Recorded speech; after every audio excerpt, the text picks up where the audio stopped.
पुढे। परंडा दिनांक 22 शेळगाव जिल्हा परिषद गटातून भारतीय जनता पक्षाकडून चिंचपूर येथील उद्योजक शरद पवार यांनी प्रस्थापितांसमोर कडवे आव्हान निर्माण केले आहे।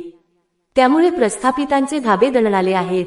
परंडा तालुक्यातील शेळगाव गटातून जनसामान्य माणसातील व्यक्तीला मिळताच उत्साहात उमेदवारी अर्ज दाखल केला आहे। गावच्या सर्कलच्या जाण्यासाठी मी निवडणूक हाती घेत आहे असे सांगत शेवटच्या दिवशी अर्ज सदर केला आहे।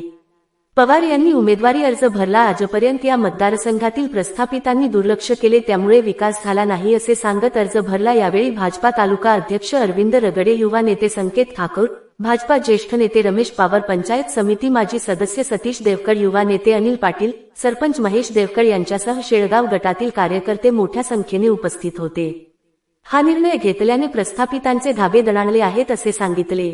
या गटातील ग्रामस्थांच्या अडचणीची विकास कामे स्वखर्चातून केल्याने या भागातील नागरिकांकडून उद्योजक शरद पवार यांना चांगला प्रतिसाद मिळत आहे। या भागातील विकास कामे यापुढे देखील सुरू राहतील असे उद्योजक पवार यांनी सांगितले। शेळगाव जिल्हा परिषद गटातून ग्रामस्थांच्या इच्छेनुसार निवडणूक लढवित आहे बोलताना पवार यांनी सांगितले। जनहितार्थ न्यूज एक पाऊल पुढे। मुख्य संपादक धनंजय गोफणे। आपल्या परिसरातील बातम्या पाहण्यासाठी चॅनलला सबस्क्राइब करा, व्हिडिओला लाईक करा आणि बेल आयकॉन दाबायला विसरू नका।